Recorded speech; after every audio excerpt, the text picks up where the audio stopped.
What's happening, car guys and car gals? Good morning. This is Lou Ramirez, the car guy. And this is Fred Lenartz, the subprime hero. And we are brewing solutions on the Car Guy Coffee podcast. And we have an incredible guest. Yes, we do. Today. We are so honored for who is jumping up inside of the cafe. Fred, I am pumped up and excited. I know that you are. And y'all need to be too. So do us a favor and tag a car guy. Tag a car girl. And share. It's important that we do this because we have some information today that's going to be amazing. We have somebody that's going to tell you about his journey, about how he got to where he's at today. And man, I'm going to tell you, a lot of times we just see where they're at today and we're like, man, it's overnight success. And it's never an overnight success. It takes work. The suddenlies take quite a bit of time to make happen, right? And we're so excited to have Jonathan Dawson in the house. JD, so you give him two initials is all you need with this guy.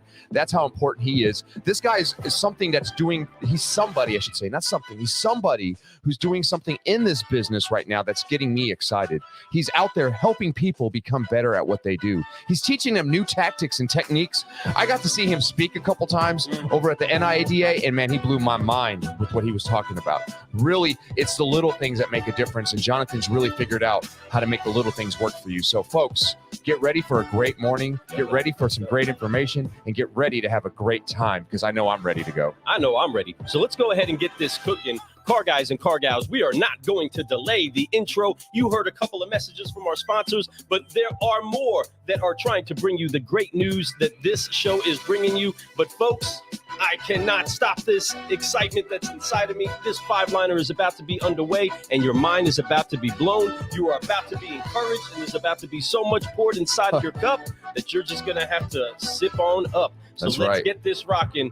Ladies and gentlemen, car guys and car gals and solutionaries all throughout the world, help us in welcoming the one, the only, Jonathan Dawson! Yeah! There he is. Look at him, man. Hey! Good morning, man. Look at him. He's getting down. He's jigging. He's doing. Come on now. That's right. Get that move. Man, we appreciate you for being here this morning. We appreciate what you're going to be bringing for us this morning, man. And we appreciate what you brought to this business up to this point and look forward to watching you do some more, man. Thank you for being here. How are you this morning?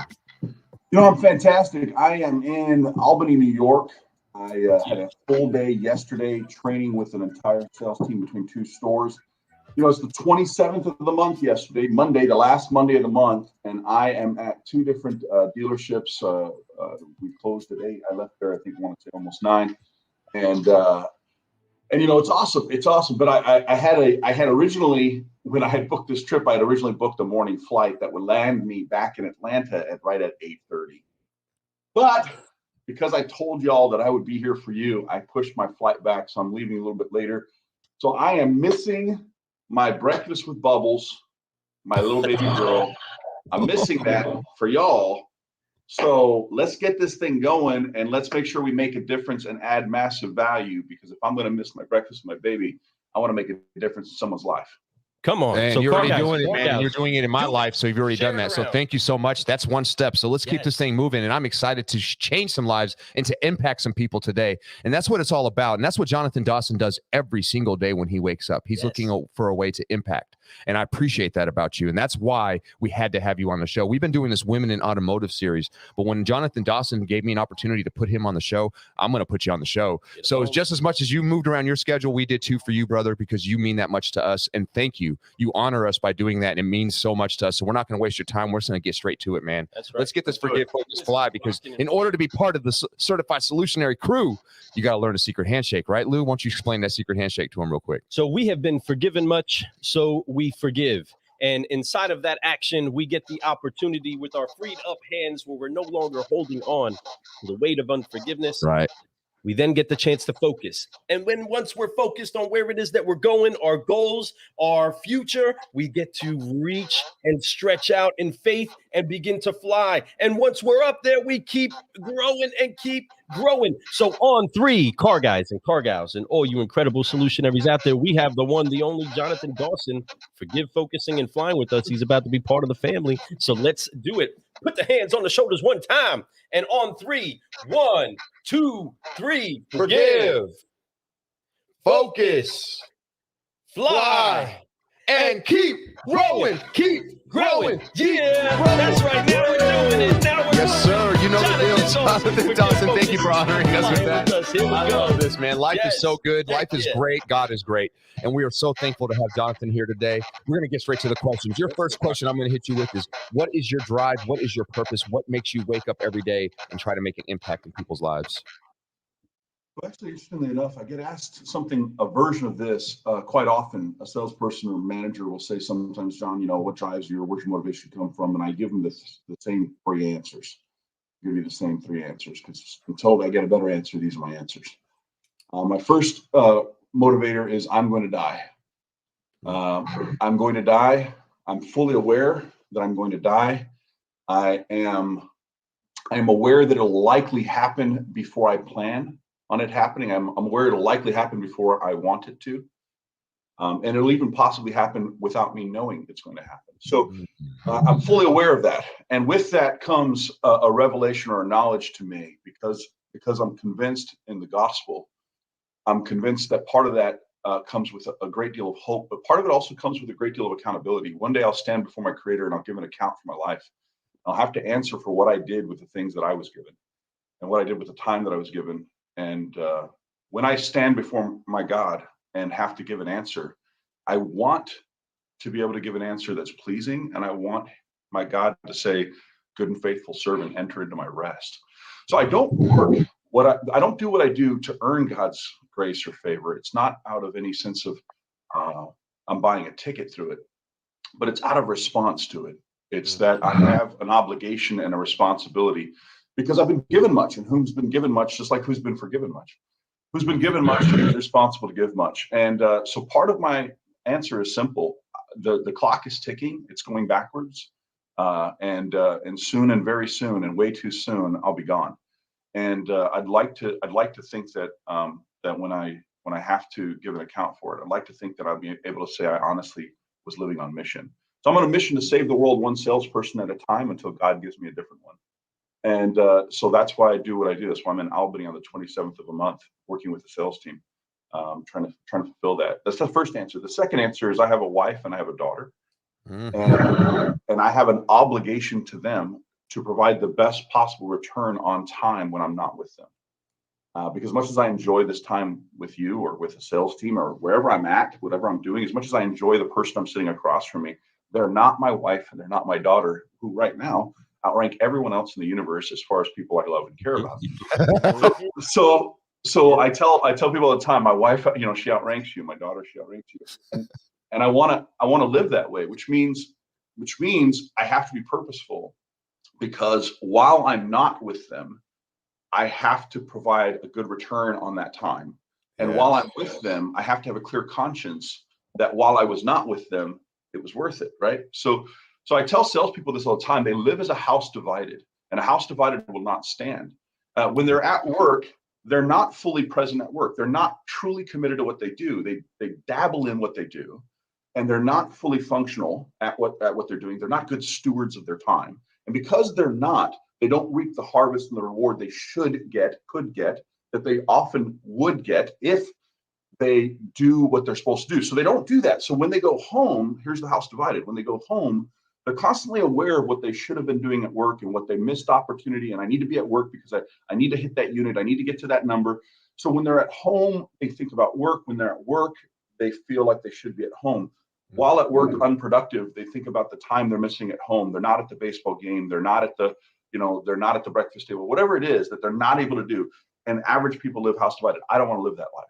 I'm not going to be a house divided. And so when I'm functional away from home, I'm on mission and on purpose, so that when I'm at home, I can provide the best possible version of me at home as well. So that's answer number two. Answer number three is, quite frankly, people like you.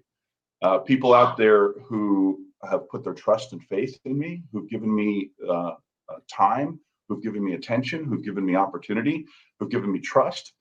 And again, as a steward, I have to provide for those people who've entrusted me an opportunity to serve them. So I feel an obligation to my clients, to my students. I feel an obligation to, relatively speaking, my audience. I feel an obligation that I owe them a version of myself that adds value. So those are the three reasons I do what I do. Until I have new reasons, those are my reasons. Absolutely love it. Three very, very powerful reasons. And mix those three together becomes super powerful. And I love that, having that type of passion inside your heart, it just being able to do those things. And really what it all translates to is just being the best version of yourself, always looking to be the best father, the best husband, the best leader, the best influencer, the best, coworker, the best friend, all those things all added together into one pot. It's just constant growth. You're always looking for ways to tweak yourself, room for improvement everywhere, right? And I absolutely love that. That was a great explanation, breaking it down to three pieces like that. And I agree. My son and my wife, they are number one. They are the boss, right? They are definitely higher ranking than anyone else in my life. But I definitely understand the value of all the people in my life, to include the audience that we have, because it keeps me accountable. It keeps me moving. It keeps me motivated. So I love that, Jonathan. Thank you for sharing that with us. And folks, I'm sure you guys got a piece of that. If you're struggling trying to figure out what motivates you, you just got to look around you. Look for things that you love. And when you look for those things that you love, they will motivate you. But find ways and honor those people and honor those things. So, man, love that. I love that you're honoring the way you honor Jonathan. Thanks for being here. Man, what a great I mean, that's folks, that's the coffee, that's the cream, and that's the sweetener, all inside of one cup. Yes, Okay, making sure that he has a 3-part understanding of his why. Folks, some of you have to make sure that you channel in on one thing to focus on why it is that you do what you do. And this is what we want to consistently bring to you. It's incredible people like Jonathan that achieve great things, see great things achieved in other people, and is completely aware of his own mortality, completely aware of his obligation and his privilege to love his family, and then completely aware of what it is that he's birthing inside of an industry where people like Fred and I can be encouraged, and we can do what it is that we do. Self-ecology is more than just doing the things and plugging the widgets of getting the job done, right? It's making the connections to people. And he does that in an incredible way, whether it's a hug that takes you up off of the ground or it's which are the best hugs ever. a stage. Folks, Jonathan is an incredible solutionary that we honor and we respect. And so many of you are jumping in here, incredible car guys and car gals. I want to say good morning to some of you that are here. James Bernard, what's happening, brother? So excited to see you and hear from you this morning. Says, what's up, fam? Frank Crinity. What up, Frank Crinity? What's going on, How buddy? are you, sir? Welcome to the Partay and the Cafe. That's another guy I think you guys might know, Frank. Yes, you might have heard of him. Might have heard of him or folks. something. I don't know.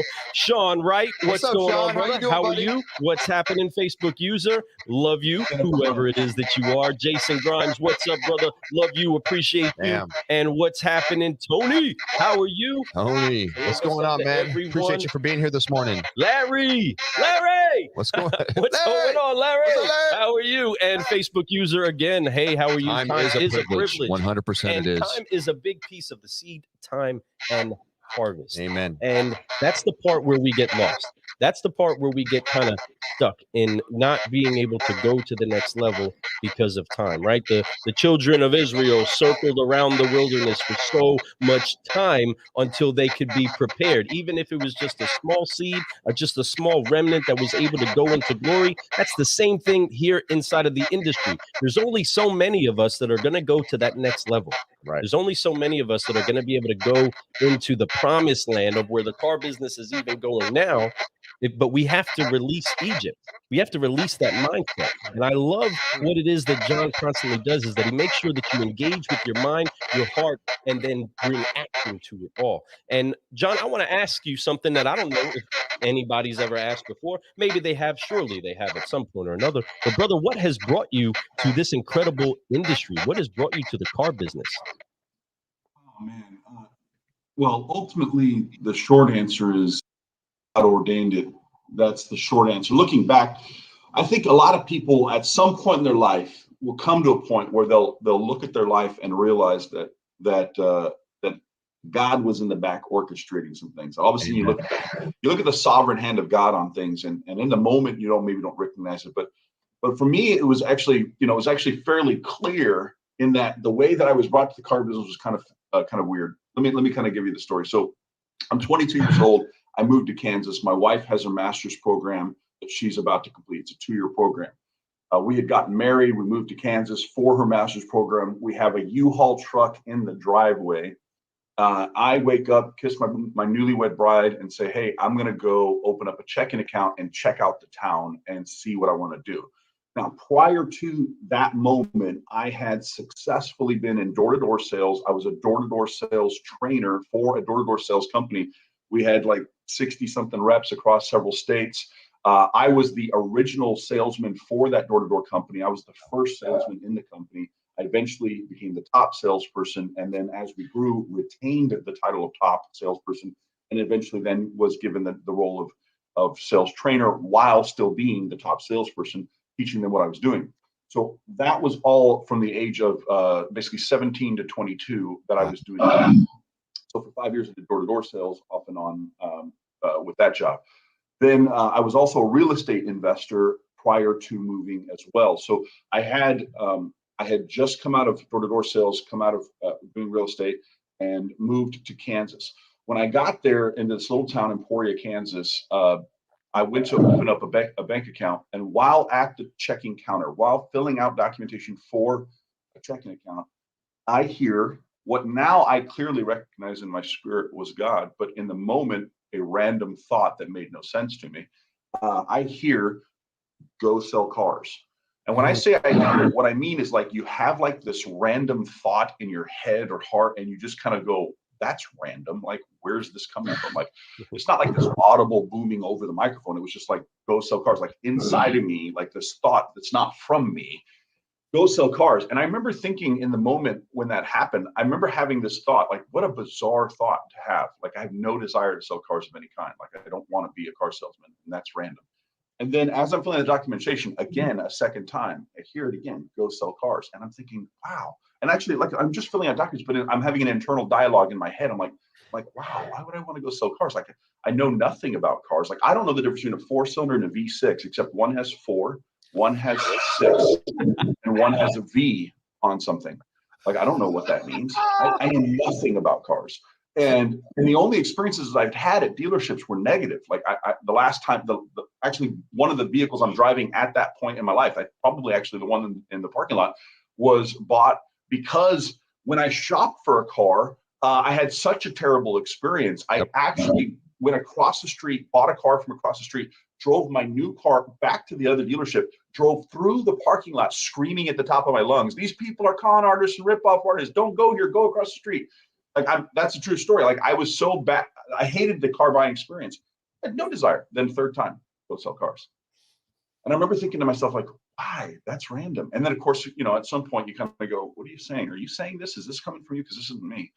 And I said to the lady at the bank, I said, "Where's the local dealerships in town?" She said, there's only 3 of them. You can't miss them. They're right down the road. Like, go there and take a right, and they're all there. And so I walk into a dealership.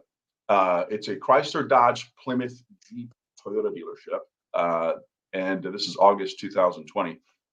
And I walk into this dealership, and on the other side of the show floor, while I'm walking in on one side, on the other side is a man physically throwing another man out of the building. Grabbed by the back of the show, like, throwing a guy out of the building. And he says, "Go on, get out then. I don't need you." And I'm like, what's going on? So I go up to the receptionist. I'm like, "Hey, can I talk to somebody about a job?" And she says, "Yeah." She says, "1 second. Hey, Seth, this man wants to talk to you." Well, the gentleman throwing someone out of the building was Seth. Seth Hively, my manager, my soon-to-be manager. He's the manager. He's a towering man. I'm a big guy. I'm 6'3". You met me. I'm a big guy. He made me feel small. He made me feel small. And he meets me. He's got a big old cowboy hat on. He's got a big old thick red mustache like this, and he grabs me and crushes my hand like this when he shakes my hand like this. You ever met somebody who shakes your hand like this? Yeah, you. So I learned it from Seth. so he crushes my hand.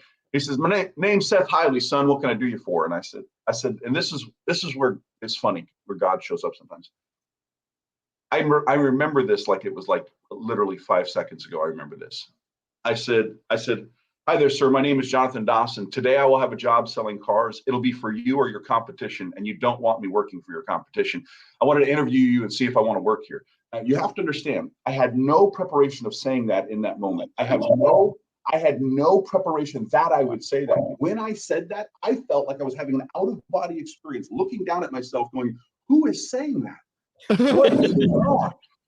And he says, tell me about yourself, son. And we sit down and anyways, long story short of that, I get in the car business. And that is how I started in the business.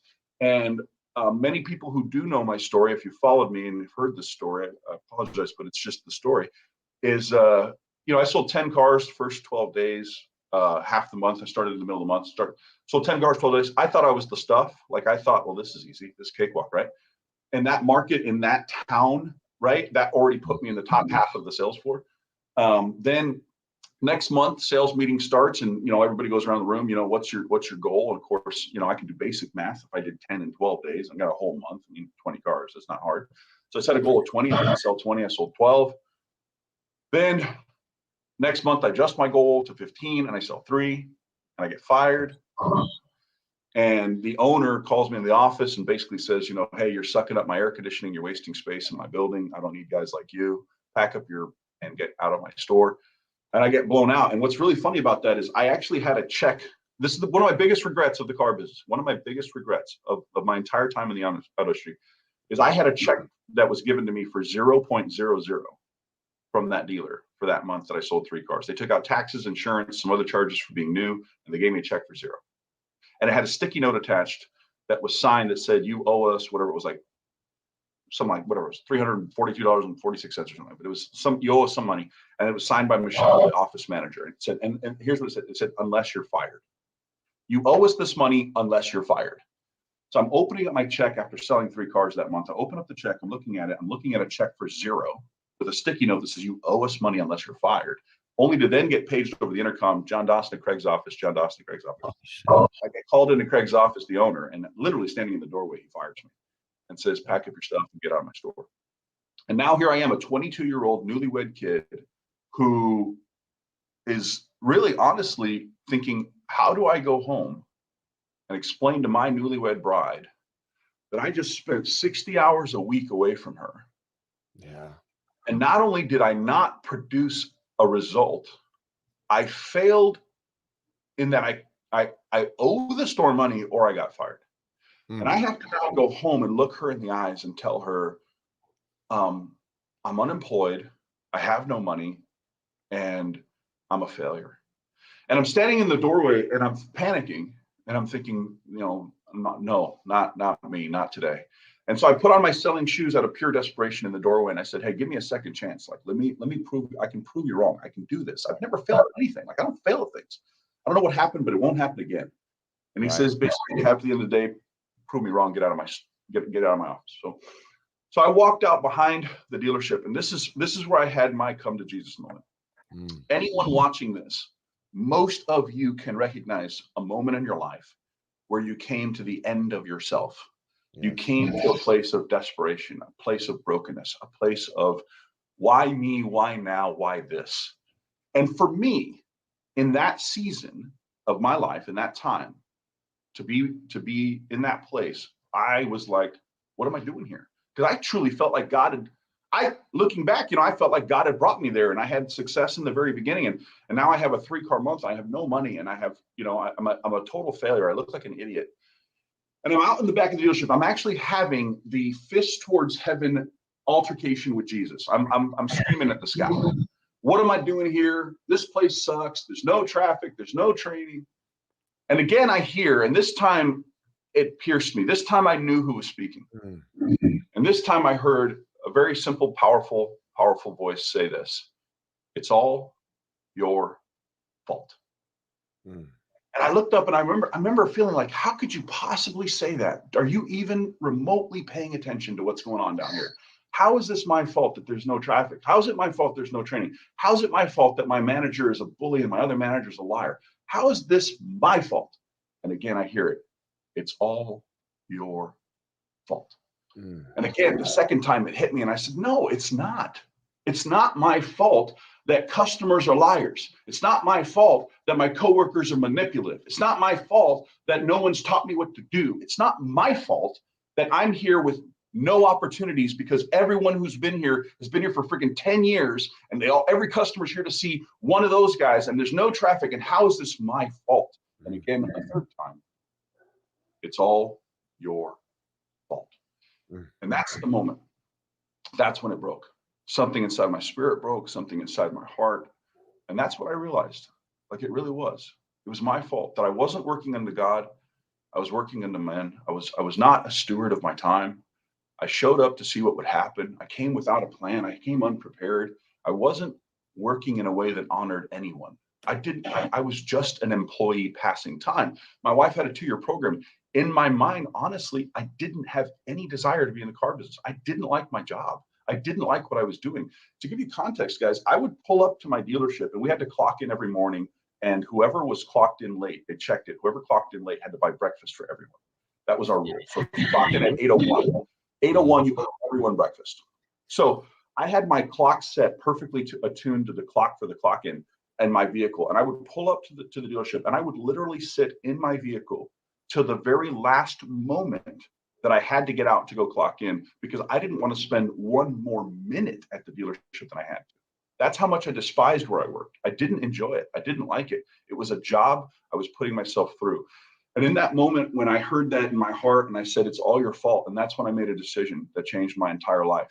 And indirectly and directly has changed the life now of thousands of people. But it was a simple decision. I said, today will be the day from now on.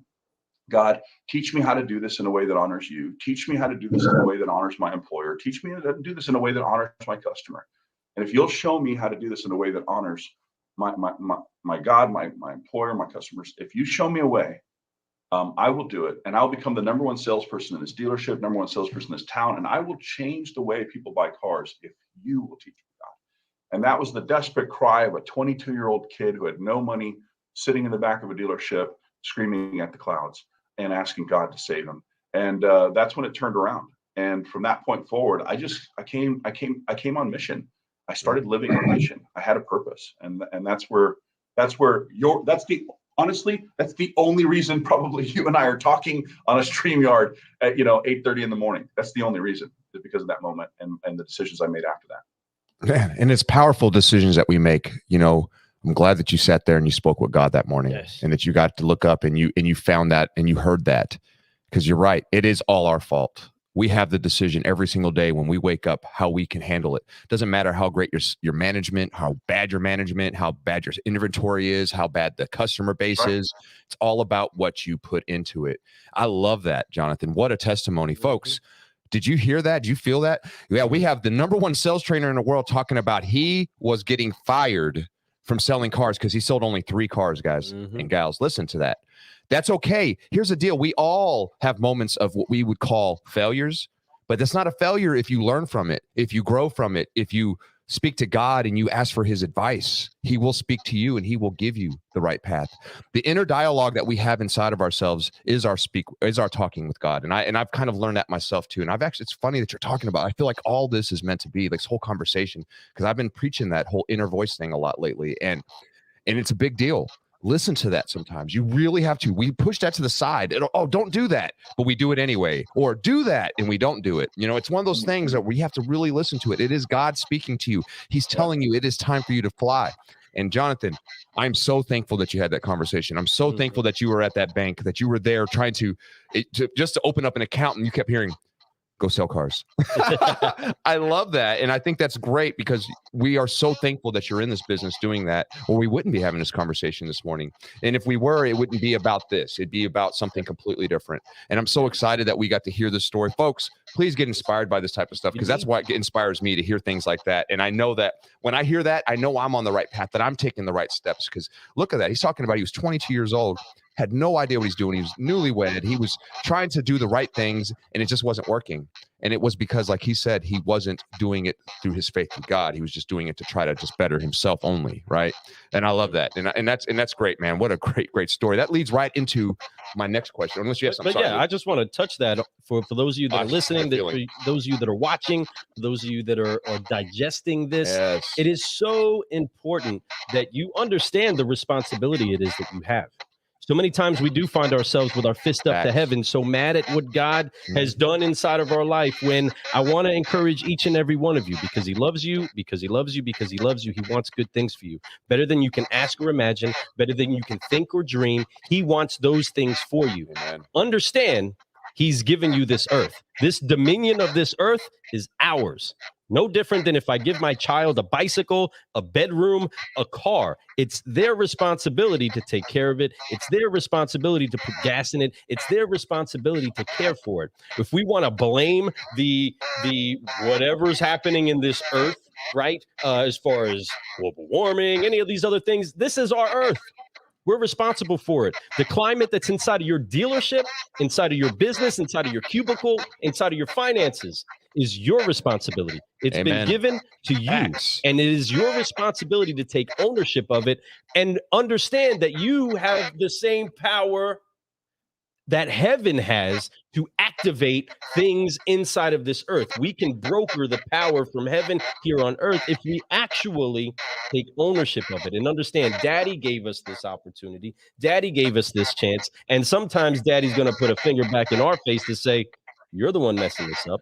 You're the one that can fix this. And I've given you the authority and the power to do so. And that's exactly what the industry needs. So long, we've been waiting for fish to jump inside of our boat. That's been the way that we've operated the car business. Please jump up onto my lot and hopefully I learn how to process you right? Instead of actually working with the nets, instead of actually being strategic with the lines that we put out, instead of working together and taking ownership of what it is that we have. There was nothing that was magical about Jesus saying, throw the nets on the other side. These were fishermen. For those of you that know that story, these were fishermen.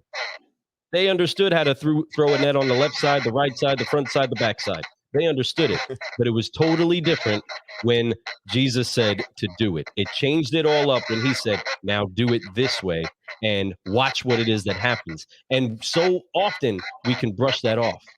So often we can say, yeah, the car business, yeah, no, there's nothing about heaven that's on that, right? There's so many stigmas, but understand, folks, the darkness is only there because the light hasn't shown up. And Jonathan Dawson is a light to the industry. And we appreciate that. That story is incredible. Thank you for sharing that with us all. I know that inspired some of you, every one of you. And this is why we honor people like Jonathan. This is what the industry needs, is people that are willing to take the up and also take the time to hear what it is that heaven's saying, and watch what happens when you get heaven pouring inside of your cup, folks. It'll really take things. What I love the most is that he's taking the responsibility. Yes. Right. And then that's the key. You have to own it. You have to own everything that you do. You have to go after it. Because, faith without works is dead. We hear this all the time, right? And it's so true. We can have all the faith in the world, but if you don't put work behind your faith, it's never going to come to you. We have to put the work behind there because we only get what we put in. Right. So make sure that you guys realize that. And man, Jonathan, thank you for sharing that with us. Thanks for being so honest and candid about that. And I could ramble on all day about that whole situation because it is powerful. Because a lot of people will go to a situation like, hey, you're done, and they give up. They're done. They're out of the automotive industry. If you would have done that, this industry would be different today. And I'm so glad that you're a part of it because I love where the industry is going today. I believe there is a good path, and I believe that there is people that are coming together, and there's a great network of great automotive people that have a great heart that really want to see a change. And you're a big part of that, man. And I'm so glad that you're leading the way and showing us the way, man. It's amazing, so amazing. And that leads right into my next question. As we come up in this business, we talked about a lot of amazing things. We know your whys. You have 3 of those things, and they're so important, right? We also know what got you in this business. Well, while you've been in this business, who's been some of your greatest mentors? Because you're a great mentor to many. I mean, you're a mentor to me by far. Now that we've become friends, obviously, I'm going to be poking at you some more, learning more. But who's been a great mentor to you to help you get to where you're at today? So the story of mentorship from my life is actually a little bit of a unique one. It comes with a little bit of pain. It starts with a little bit of pain. My father worked like 3 jobs when I was a little kid. And watching my dad work all the time as a young boy, I didn't understand it. Like my dad would come home and plop on the couch and watch TV, and that, be his decompression. And, in many ways, my dad, didn't know how to manage his state.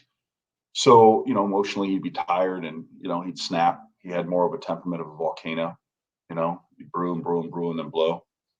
And, so I grew up in an environment like that where I felt disconnected. I just did. I didn't have a relationship with my dad and my child. I don't have strong memories of relationship with my dad.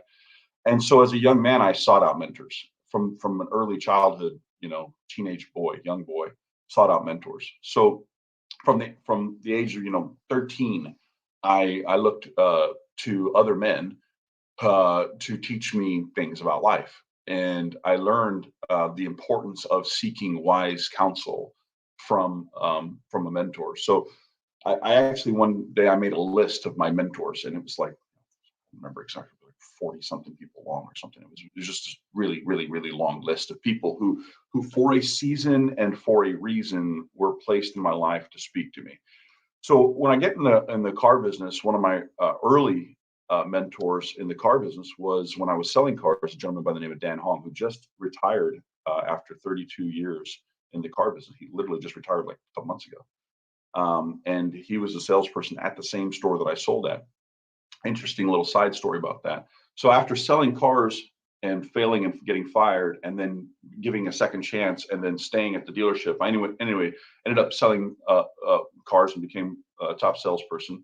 And when I left the store, my owner, after I had started my training company, my owner called me up one day and said, "Hey, I've been talking to the guys, and I asked them, would it be weird if Dawson, came back to the store, but this time as a trainer?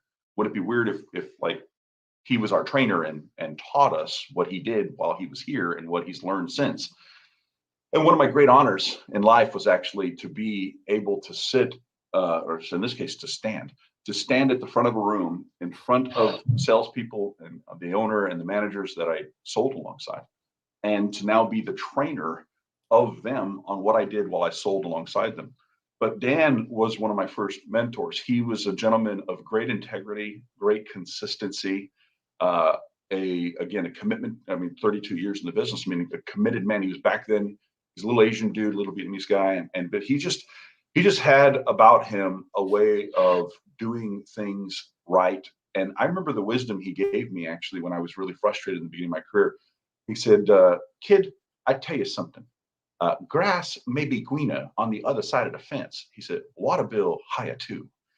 And so he was one of my first early mentors. I learned from him. When I got to the end of my 2 years at the dealership, I got recruited by a training company, and the training company that recruited me, I worked with for about 2 years. And the gentleman who owned that company is a guy named Mark Tewart. And Mark served as a mentor as well. There was a guy who trained me under Mark, a guy named Tony McGee. And Tony trained me when I first got in the field, and I was selling door-to-door sales seminars for dealerships. So I'd knock on a door and try to get your team to sign up for a seminar and come to one of my events, right? To come to this event. So when I was learning how to do that, I worked under a guy, Tony. Tony, started teaching me the ropes on that. Now, the thing is, like I said, I'd spent 5 years in door-to-door sales and as a sales trainer in the door-to-door space already. So the idea of training, the idea of door-to-door, the idea of selling something was something I was very, very comfortable with anyway. But I very, very quickly learned that. I worked with them for about 2 years, and then started basically what you now know as Cellcology. Got into the space of psychology, and honestly, as a new entrepreneur in the training space, I had no mentors. It was a very, very difficult thing because everybody, not everybody, that's not fair. It's an unfair way of describing it. What felt like everyone, what seemed like everyone, was operating from scarcity. What seemed and felt like was everybody operating from scarcity. Everybody saw everybody as a competition for the dealer's dollar. Everybody was in competition for the dealer's dollar. So nobody in the vendor space, like what we have is a community of even vendors now, which vendor side, you guys are a little bit on the vendor side, but the vendor side can feel very cliquish. Back then it was, in my opinion, it was even more cliquish because we didn't have relationship building tools like this. And so it was really hard to feel any kind of community with anybody. But so in my early career, I had no clear mentor on what I was doing, no one to give me the path, because no one wanted me. Like if you were a trainer, you didn't want to teach another trainer how to sell training, because now what if the dealer hires them instead of you, right? That's something that I severely lacked. I know it stunted my growth, but I sought out mentors. I asked for advice where I could, but I just found it was not very reciprocal. Nobody really wanted to. So I didn't really have any clear mentors. Now I had heroes. And what I would encourage you is there's a difference between a mentor, a coach, and a hero. So I had heroes. I had people I aspired to be like. I had people I could model from a distance and look at them and go, okay, this is the direction I want to take myself professionally and from a presentation perspective, and I want to move myself in that direction. But mentors I didn't really have, which is why I'm grateful to say, and I'm thankful that there are a lot of people, and maybe even people watching this right now, who are vendors who will say, Jonathan has been a mentor to me. I have mentored dozens of vendors, dozens and dozens, even trainers. There are trainers who, if I listed them by name, who would, if you sat with them on a one-on-one, they would say, Jonathan has shaped and directed my entire success of my career as a trainer. And I have gladly done it because I didn't have that. No one operated. Again, it didn't feel like anyone was willing to operate from abundance. I operate from abundance. So I want you to win. I want you to take, I want you, if the client picks you, I want the client to win. And if they thought you were the way they would win, I'm happy. I want the client to win. So, but very few, unfortunately, at least, 20 years ago, very few people felt that way. Man, and Jonathan, I absolutely love that. You are a man of my heart, and I'm falling in love with you more and more the way you talk here, because that's exactly the way I feel. As my cup starts to fill up, and as I'm able to start, once it starts to overflow and I'm able to pour into others, I want to do the same thing. Mm-hmm. I don't believe in competition. I know that there is competition out there, and it drives me. I guess I should believe in competition, but I also believe in community, and I believe that there's abundance for all of us. And if we all go after it, and when you find somebody out there somebody could be doing the exact same thing I'm doing, but if they're doing it with love and they're doing it to better this business and they're better to help others, I want to help them. And that's something that is beautiful. And when you do that, all it does is make you better. It just makes you more abundant. You get to have more. And and it's not what I'm after, but that's what it becomes. And it's a beautiful thing. You don't even realize how it happens, but it happens slowly but surely. And watching people like you, Jonathan, lead the way in that and being able to push that on. And I know that you are that way. I know that if I reached out to you and said, hey, Jonathan, what about this? You would give me the advice in a heartbeat. And I love that. And that's what it's about. Let me give you a very direct example of this.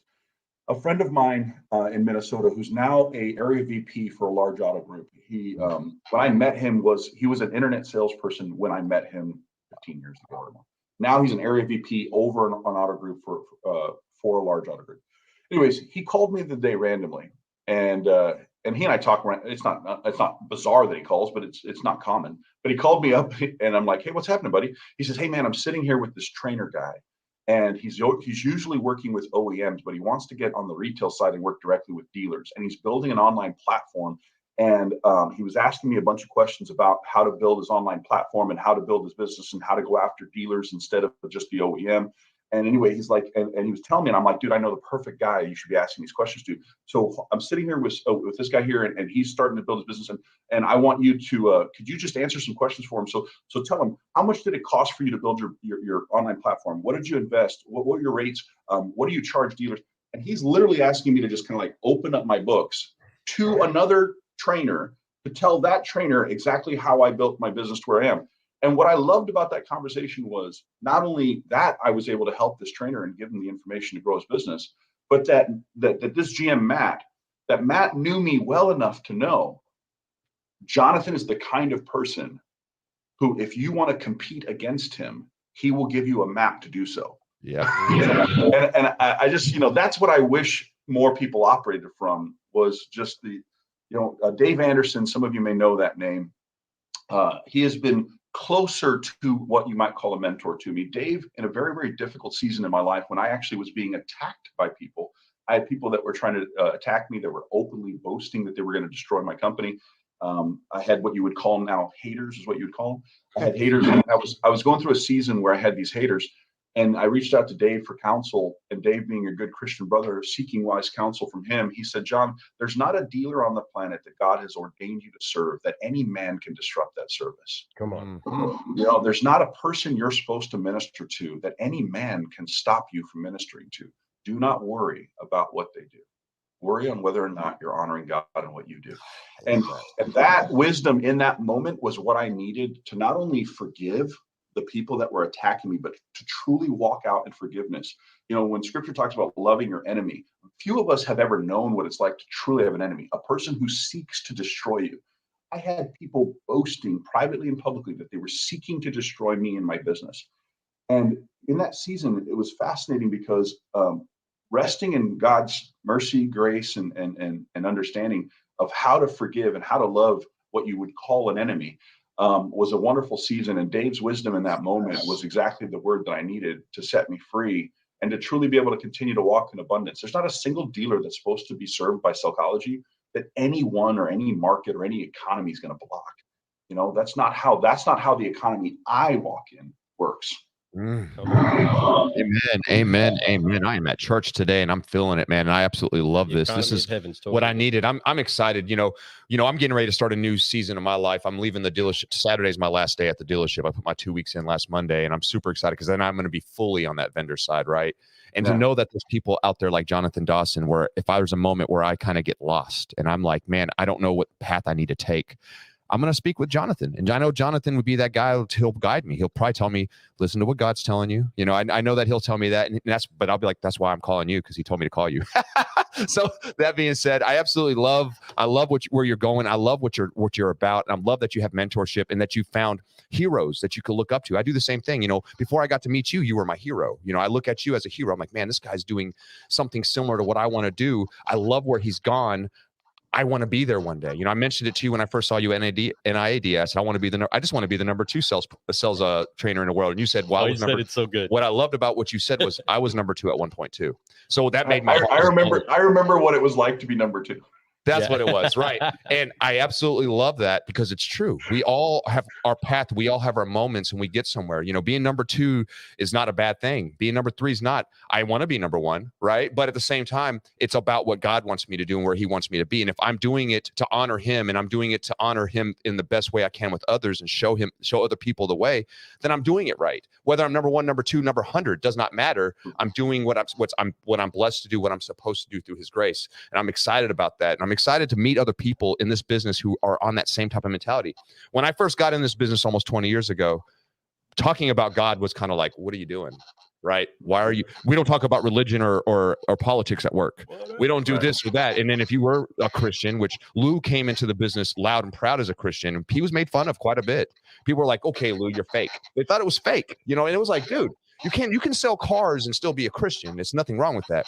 And I've known this man for almost 20 years. I think literally I know where his heart is. I know that he's a good Christian man, that he cares about his family. He cares about his God, and he wants to honor his God. Right. And that's what I love about Lou. And that's why he is my business partner, my everything, and those things are important to have people like that inside your life, and to have heroes like that inside your life, to see those and seek out for those. Eventually those heroes, if you put the work in, they recognize you and they will become your mentors. And it's a fact. So I'm glad that we have you here today talking about that. What a great subject. This is powerful stuff, folks. And understand there's so many different layers to this walk. There's so many different layers to the things that we need to be encouraged and understand. Sometimes it takes the voice of a mentor or a friend to let you know what it is that should already be implanted inside of your heart. But we have to have those refreshers. Just one conversation with daddy ain't enough.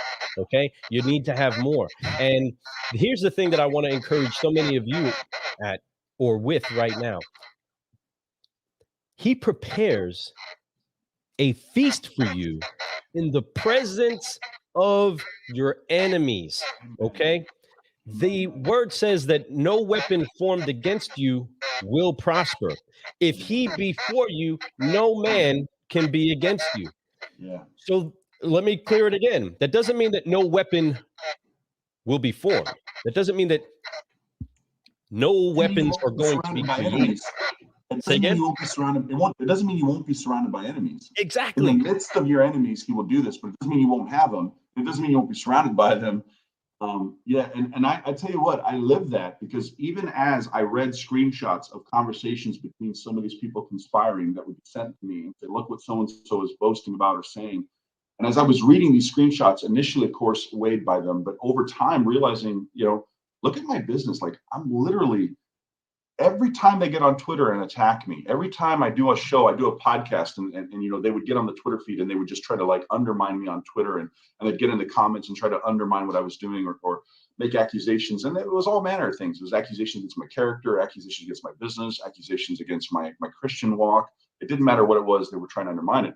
But like, I just looked at the numbers and I was like, huh, like for all their efforts to stop me and block me, somehow, stuff is still going. So yeah, I just would encourage people, not in my strength, not by my power, but to put your trust in God alone and know that He's sovereign, He's good, He's just, He's faithful. And it's ultimately the character of God that should drive our decisions, not the character of other men. Come on, Amen. that's what I'm talking about. And folks, hear that. I mean, again, that type of wisdom, I love it. Car Church, Wednesday mornings, 7:45. Make sure that you jump up in there. You'll hear more of Jonathan Dawson, some Alex Flores, Chris Martinez, all these incredible people. Will Ramsey talking about kingdom and trying to make sure that we operate inside of a kingdom understanding inside of this car business. But folks, again, no weapon formed against you will prosper, but they will be formed. Okay, Goliath was there to destroy David. David understood who it was that his God was and understood that he stood no chance against him. Sometimes the giants in your life are only there to bring out the greatness. Yes, that is exactly what it is. And I love that. I want to encourage each and every one of you, listen to what it is that he's saying, rewind this on the replay and get some of that.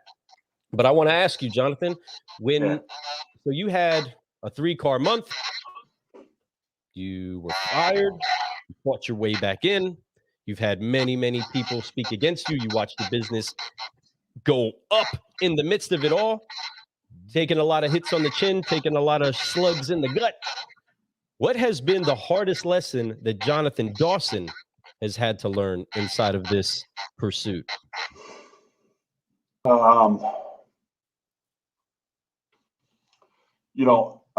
I will say, like, if you rewound the clock and just played it out on the timeline and you had like an emotional scale that just kind of rated emotional peaks, highs, and lows, I would say that season where I was being attacked was definitely one of the most challenging seasons of my career, because I felt like it was so unjust. I felt like it was so unfair. I felt like it was so uncalled for. And quite frankly, one of the hardest things about it was, like, none of the people that were attacked, it's not like it was a client who could say, we paid John and he defrauded us, or none of them, not a single one of them was a client ever. Not a single one of them had even been a student ever. Not one of them were salespeople under my tutelage who said, I sat through a class with Dawson and he, lied or taught me to lie. Like, there was no, it was all these kind of, like I said, these peripheral people who had no real relationship with me at all, but had a perception of me. And I'm grateful to say, and again, God is so good. I'm grateful to say that God has redeemed, restored, and reconciled almost all of my haters, who are now in my phone as friends. We text, talk, many of whom, through humility and grace, reached out to me and said, would you forgive me? And God has brought us to a place of reconciliation. So I'm very, I want to bring some closure to that part of the story. God has restored and reconciled and redeemed many of those relationships to this point. So I'm very, very honored that God did that, and that was possible. But that was definitely one of the harder lessons, was to truly love an enemy, to truly trust in God and love an enemy. That would definitely be one of them. But I'll give you another one as well, as a speaker trainer, that was a really challenging one for me, which is learning this lesson here. And this is more of a kind of, again, a life lesson, which is my role and responsibility is to cast the seed and to water, but it is God who brings the increase. My job is to preach the good news in the gospel, but not to actually save anyone. So even though my mission statement says I'm on a mission to save the world one salesperson at a time, I do not confuse myself with a savior, because I am not actually the one who saves anyone. One of the harder lessons for me was, I was at a dealership and I was in my pride, I confess, in my pride, I was convinced that if people would just listen to what I had to say, if you would literally just do what I'm talking about, then the store would be better, you'd be better, everybody would win. And I remember being at a dealership and just sensing that the room didn't care. Like, there was this aura of indifference in the room. And I remember feeling like, this is, 15 years ago or something, but I remember feeling like, I cannot believe I left my house, I traveled all the way here, your dealer brought me in, and none of you give a damn. None of you care. None of you want this. Like, I remember feeling indignant about it. And I sat down with the general manager, who was the owner, and I said, hey, I said, hey, he's like, what do you think? I said, my advice is fire them all. I'd fire every one of those guys. And what was interesting about that moment, that I had not closed the door behind me, and someone had overheard me say that. And in that moment, I felt self-righteous. I felt convinced of my own righteousness. Like, I'm right, they're all wrong. They deserve no grace. What they deserve is an axe. And as I was telling the owner, I'd fire every one of these guys. They're useless. I realized afterwards, when I found out from the owner that they were canceling the contract, he said, John, look, turns out the guys heard what you had said, and they don't want you back. And at first I was like, well, your store's idiots, and you got a store full of idiots anyway. So why would I care to work with you idiots, right? So in the beginning, like, in my initial emotional reaction was, well, see, that just proves my point, that your tail wags dog. But later, upon reflection, what I realized was that I was operating from this place of the judgment seat, right? We all have this judgment seat that's so comfortable to sit in, to judge other people's weaknesses according to our strengths, to look at another person's weakness, and from our position of strength, to see down, to condescend to that person, and to see them as less, and to make a judgment on them in that moment. Now, I remember my heart was in the wrong place. I do think that there was a lot of indifference in the room, and I do feel like that culture was unhealthy. And so, but my heart was one of judgment. And so one of the hardest lessons I learned was that it is not my place to actually judge any of these people that God puts in front of me. That's not my place. That just because I think I know what they should do does not mean that I am their Lord. Right. I don't lord over them. I share lessons with them, but I don't lord over them. So that was a hard lesson as a speaker. You seek prominence. One of the hardest things, again, about being in a position like this, where you're given prominence, is your pride so quickly puffs up. You read your own press clippings, as my friend Frank Crinity says all the time, and you just become convinced of yourself. You walk like you're taller than others. You walk like you're smarter than others. You boast. It's very easy, even in when we jest about I remember what it was like to be second. Even in jesting like that, I'm cautious of that, because I don't actually consider myself the number one of anything. I don't know that I'm number one. Again, it depends on what you want. And I feel like I have some gifts. I feel like I'm pretty darn good at it, but I don't seek to be number one in the world of anything. I just want to know that what I did was right. I want to know that what I did honored God. I want to know that in the moment I was a good steward. I want to be faithful. That's what I want to do. And whether that's an audience of 3, 30, 3,000, 30,000 one day, if God gives me that opportunity, the hardest lesson I have learned is it's not about me. When I name Cellcology, and this is not a knock at other trainers, so please don't misunderstand. I'm not right. Trying to throw shade. But if you think about almost every other training company, the name of the trainer is the name of the company. Mm-hmm. Almost every one of them. And again, this is a personal decision I made when I said, I'm going to name this Cellcology. I did it intentionally as a suppression of my pride, because I don't want it to be about me. I don't want it to be Jonathan Dawson Enterprises. I want it to be something that's transferable, that's not about me. I want it to be about what it is, which is selling through psychology. And that's what I want to be prominent. And obviously I get to be the spokesperson, but I don't want it to ultimately just be the Jonathan Dawson show. I want, as bad as I can, as hard as I want, I want it to not be about me. But I tell you, it's one of the hardest things I struggle with, because it's so easy when you receive such praise and honor as you've given me today. It's so easy to think it's about me.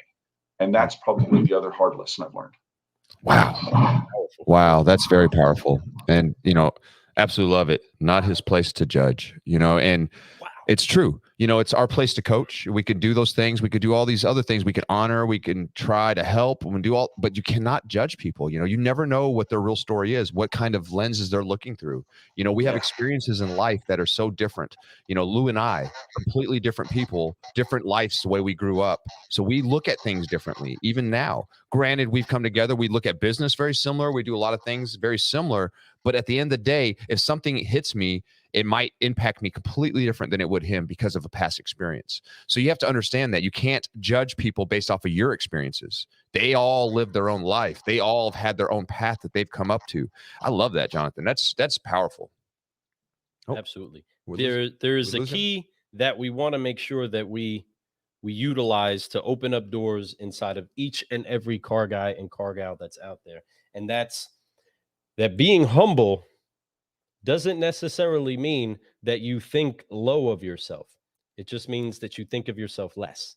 And when you have a person like Jonathan that is trying to not just build his business, not just build the stores that he teams up with, not just build the reputation of an industry, but to also go to the next level in helping other people understand that we should each be empowering each other. And as we keep jumping into that judgment conversation, right? It is easy for us to sit inside of that chair. That is a comfy, cozy seat, especially when we feel like we have things together. And the important thing that we're supposed to do, it's look at everybody through a lens of love. Amen. Make sure that what we do is we count the grace that's been given to us and we extend that back to the people that we're dealing with, because you don't know their story. I don't care if it's the customer that screwed up everything that there is on their bureau. Your 300s and below, it's very easy to laugh at them. It's very easy for you to nitpick and say what is wrong with that customer, when at the same time, you don't have people inside of your face with fingers pointed at you for what you're doing. I caution you, car guys, car gals, and solutionaries, never join forces with the accuser. Never jump on the same side as somebody pointing the finger of what's wrong with somebody else. Be the very first to turn that back to you to say, hey, this is where I messed up. This is what I had to learn. And maybe you can relate with this, but maybe you can learn from this. And I appreciate your vulnerability. Man, I appreciate the honesty here. You know, he's been dropping nothing but honest. Just he's told us about his getting fired. He's told us about his 3-car month, folks. Come on. I can tell you. I mean, I've told people my story. I had a 1-car month once. I can't believe I did not get fired. I was there. He was there. It was the most embarrassing month of my life. I didn't work at all. I'll be honest. I did nothing that whole month. I played poker and I threw coins against the wall if you can get the closest, right? But that being said, big mistake. It's good to be honest with yourself. And that's what I love about Jonathan. You know, we've talked about his whys. He had 3 of those. We talked about how he got in this business, how before he was a sales trainer when it came to door-to-door sales. He was the top guy there. He said, you know what? He heard a voice at a bank that said, listen, go work at a car dealership. I love that, man. It was like amazing, right? And he does that. And he goes in and he tells us a story about his failures. He told about his mentorships, his people he considered heroes, his friends. He's talked about his greatest failure. But the one thing that I'm really curious about, out of all the stuff that you've done, Jonathan, out of all the work that you put in, man, and you put a lot of work in over these years, man, and we appreciate it. And we've been watching it, and I love what you're doing. You know, you've done this, and now you're this, and you deserve all that, man. And it's a beautiful thing, because you're really gracing other people and showing people how to do it, and you're helping uplift this business is what we're all about, upshifting and uplifting, right, Lou? That's right. That's right. And that's the thing. And what I want to ask you is, out of all the things that you've done, what has been the greatest reward that you've taken from all this? Wow. So it's definitely, again, going back to that analogy of, there was a line with emotional peaks and highs, and you think back about that and you look back on your time. I'll give you a few that are up there. One of them was, for sure, getting that call from my original dealer, who hired me, then fired me, then gave me a second chance, then watched me sell. When he said to me, John, I asked the team whether or not they'd be comfortable with you coming back as the trainer to teach them.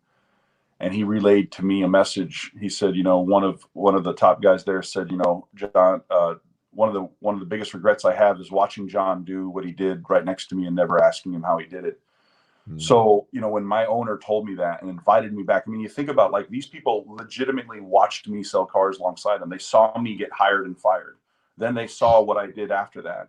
And they saw the way that I sold and the way that I eventually outsold them, and did it in a short period of time of under 2 years, taking people who had been at the same store for over a decade and passing them up by self-generating my traffic and creating referrals and so forth. And so definitely one of the emotional highlights of my entire career has been the honor of my team trusting me because they saw my character and saying, I want him to come back and now be our trainer. So that definitely is it. Another great highlight was when Toyota contacted me. When Toyota, as an OEM, contacted me and said, hey, we've been following your work. We'd like you to come up and provide training for Toyota. It'll be part of the certification program. through Toyota. Because again, I was a salesman for Toyota. I mean, I went to Toyota certification classes. And so again, to stand in front of a room with, cameras and a sales team and know that I'm at Toyota's training center and I'm facilitating a class that future Toyota salespeople will be privy to, that was another massive highlight of my career for sure. And then I would say one of the ones that sticks with me the most is a story of a man named Tom Anderson. Tom was a gentleman that I met briefly at a dealership. Just to give you an idea how far back we're going, he was at a Plaza Pontiac in Omaha, Nebraska, Pontiac dealership. Okay, so this is a minute ago. So I was calling on dealerships selling tickets to an event, and I stopped at the store, and Tom greeted me at the front of the dealership, standing out on the point. And he said, "Hi, sir, can I help you? This thing's," and I said, "Actually, I'm here to speak to your general manager." He's like, "Oh, really? What's going on?" And I said, "Well, I have a training event coming through town, and I'm going to be inviting you guys to come to my training class. And so I'd like to speak to him about inviting you guys." He says, "Oh my God, really? Are we going to get training? That's so awesome." He's like, "Man, I could really use it. I've been doing this for a while now, but I don't know what I'm stuck, and I'm really struggling. So I really hope they sign up, and I'm that's great. And here's who you asked for." So I walked in the store and got completely blown out. Just, rudely, the general manager had no time for me. So I was there for like 10, 15 minutes and got blown out. Wasn't interested at all. And on the way out, Tom says, "Hey, so did that work? Am I going to be going? Are we going to go?" And I said, "Unfortunately, man, no, I can't invite you guys because your dealer, general manager didn't want to participate." He's like, "Please don't tell me that, man. I really need help." And I said, "Listen, man, I'm about to go on my lunch break. Walk with me to my car." So we stood by my car, and I taught him 3 techniques, if you will, 3 strategies. I said, "Just do these 3 things, Tom. Do these 3 things with every customer going forward. These 3 things. Just do these 3 things." And I role played with them for like 30 minutes on the parking lot by my car.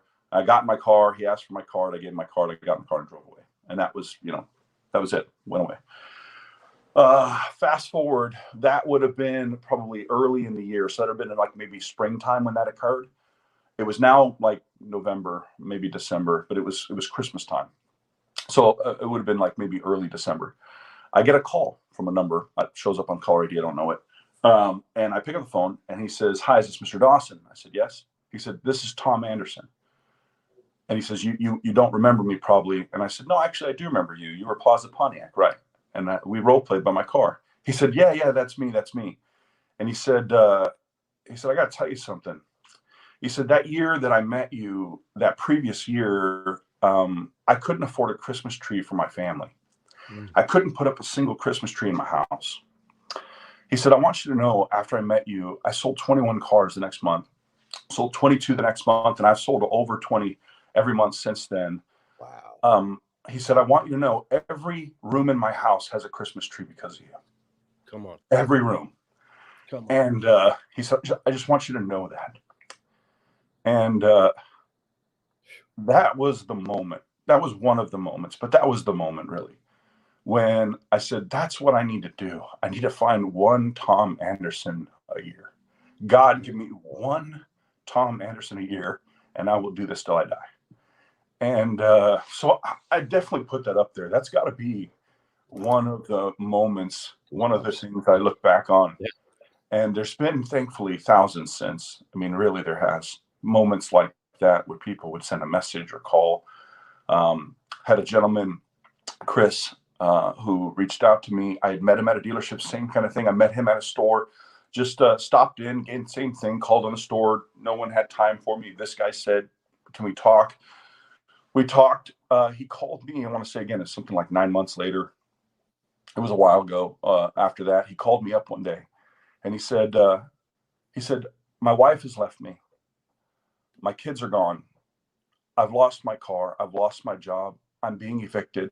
I'm literally packing up boxes. I'm about to be homeless." He said, "I have 2 things in my hand. One is a gun, and one is your business card."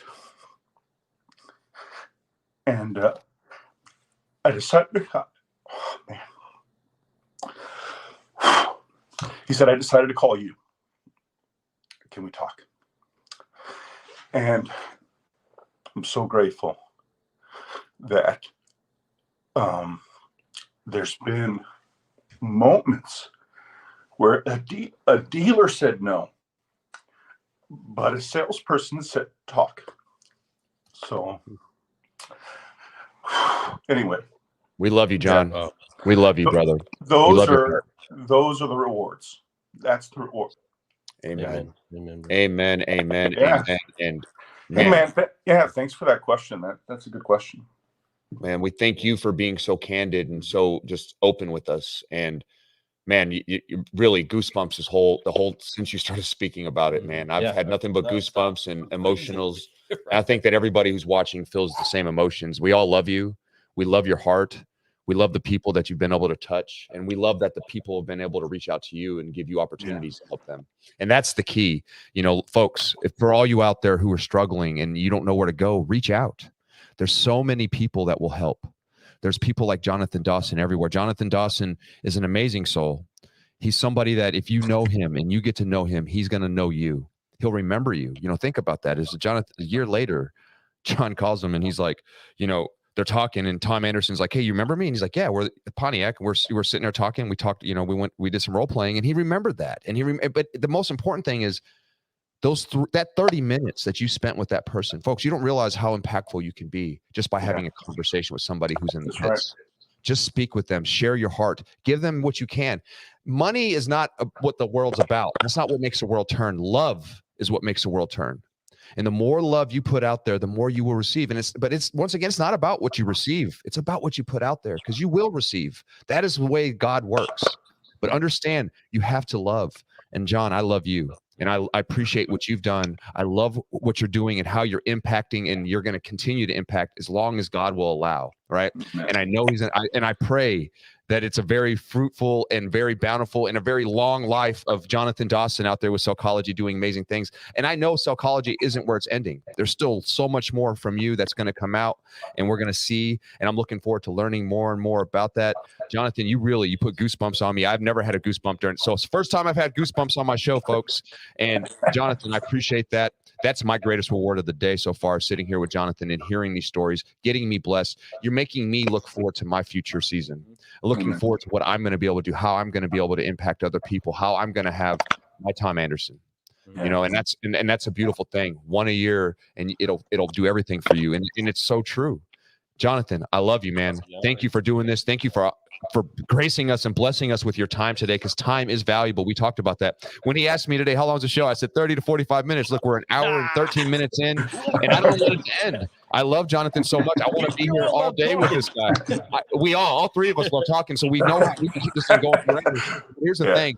Jonathan, you honored us. Yes, you did. My audience is definitely blessed to have you here today. I'm sure that they felt something here. I know that there's some people commenting about how their heart's feeling and how they're getting choked up and how they're touching lives and the whole thing, you know, sales, like Chris Youngren says, Tom Anderson's is why we do sales training 100%. And Jonathan Dawson's why I see that there's a beautiful future for us out there. So I thank you so much for putting in all the work that you put in. So you blaze the path for people like Lou and I to go out and try to help and do the same thing and know that this path is a good path. Being a godly man, being a man of faith, being a man that wants to help people, not make money, but help people. That's what it's about. And I love that about you, Jonathan. That is why we wanted to have you on our show. That's why we wanted to honor you on our show. And we are so thankful to have you on our show. So grateful. Car guys, car gals, God, all you people that are out there that are listening and that are receiving from this, I want to encourage you again.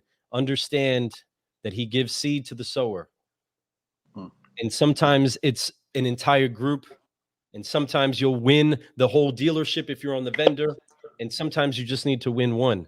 But whatever it is, that seed that gets put into your hand, be freely willing to give it. This life that we have is a gift. Every gift that you have is designed to be given back out. And dropping 3 pieces in a parking lot on your way to lunch to see somebody else's life transformed and to see that actually brought back a harvest to Jonathan, that has him on the Car Guy Coffee podcast talking about the glory of God inside of his business and the harvest that he's reaped back. Is just showing you that sometimes you just got to let the seeds out of your hand, let time do what it needs to do, and you will reap a harvest that you cannot even imagine. And inside of this room, we've been sowing seeds for the Car Guy Coffee inside of the industry, and we stepped out in faith, and it brought us to a moment where we're sharing right now, where we can glean from a brother that is doing great things in the industry, blessing so many other people, and we get the opportunity to do the same. You now are responsible, car guys and car gals and solutionaries, for the seeds that are inside of your hands. Let them go. Sow them. It is not your responsibility to bring the growth, but it is your responsibility to sow. So I encourage you, let those things out of your hand. I have had an incredible time today. I'm going to go back, listen to this again and again. I almost got, I was like, right. It was I literally goosebumps right and I was like, it's like, oh man, don't do it. Go. But Jonathan, you bring out emotions. I see why you're a powerful speaker. Once again, we're going to close this out, but I wanted people to understand, if you haven't had a chance to see Jonathan speak, go find a place that he's speaking and be there. He goes to all these major events. If you want to come out and check him out, make sure you do, because I'm going to tell you something. You will learn something very fast. And he wants to teach you. He wants the business to be better. He wants car people to do well, because this business is a beautiful business. We don't want the Carvanas to take over. We don't want none of that. We want, and here's why. I love what they're doing, but I love what we as humans do. We help each other. We give each other a touch. We love each other. There's something about that human feeling, and not computer screen feeling. It's a human feeling. I wish I was there with Jonathan right now. I'd be giving him a big old hug, telling him how much I love him, right? And he'd be hugging me right back, lifting me up like I'm a little kid. Like, what do I do? But I love you, Jonathan. Thank you for being here on the show. Thank you for sharing everything. And man, is there anything else you have to pour inside of these cups as we get ready to take away from this cafe? I would just say to those who call Jesus their Lord, honor God with your day, honor him with your time, seek to be a good steward of your testimony. And part of that is the way you work at the dealership, working unto the Lord and not unto men. If you do not yet have a relationship with Christ, if he's not your Lord, if he's not your Savior, if he's not in your heart, then I would just encourage you, as I have my last opportunity here, to seek God and ask him to share and reveal the gospel to you. Ask God to speak to you and reveal who he is to you. And because if anything, if I help the dealership sell 10,000 cars, they all turn to rust one day. If I help one person find Jesus, I'll be able to dance with them in heaven for eternity. So ultimately, that's what I would love to see anybody do, is draw closer to God. But I do think again, to the opportunity you guys created here for a platform, I thank you for your time. I thank you for allocating this time for me and creating an opportunity for me to answer some questions and share some stories that obviously drug up some stuff within me, and I appreciate that. Love everybody. I'm just a man on a mission to save the world one salesperson at a time. I want to teach salespeople how to build a business where they're truly celebrated instead of merely tolerated, how to out-experience the competition and create raving fan advocates. And if you're looking for me, I'm looking for you. I'm easy to find. I'm all over the web like Spider-Man. So find me if you're looking for me, and let's talk. Absolutely. Car guys and car gals and all you solutionaries. Did you hear that? Did you hear what he just said? That's a great line. I'm going to love that. I'm all over the web like Spider-Man. I never heard that before. I love that one too. That is fantastic. Man. But folks, listen, we are about to close this up. We have had an incredible time with the incredible friend of ours, Jonathan Dawson. I am so grateful that we had the chance to just learn, get a little deeper with him, open up his 5-liner with you, and go to the next level. I can't wait to the follow-up. I can't wait to see you again. And brother, I am so honored that you consistently show Christ first and foremost. And that, at the heart of everything, folks, is the cornerstone. We must live our life that way. And if you don't know him, I am very, very honored to make an introduction. You can call each and every one of us, and we would be glad to bring you to the throne and let you meet your creator. But for this night, for this day, we are excited that we get the chance to go jam out, vibe out a little bit, go solve some transportation problems, upshift and uplift an industry, and consistently brew solutions. I am Lou Ramirez, the car guy. And I'm Fred Lenartz, the subprime hero. And we have been brewing solutions on the Car Guy Coffee Podcast with the one, the only, Jonathan Dawson! appreciate it all. God Check is us good. out. God is good. CarGuyCoffee.com gets you some of the brew. Danelle Delgado is the episode available for you right now. Tonight, pay attention to cup number 2. Man, woo, what an incredible day. Go back, rewind. If you're just now tuning in, go back and listen to this. This is on the replay, folks. This is And one of the- be looking for this show to be broke down into pieces for podcasts here soon. This was an amazing show. So uplifting, so heart-filling. I love you, Jonathan. Thank you for being here. We appreciate it. Can't wait to talk to you again. Love you, brother. Talk to you in a little bit. See you backstage. Out.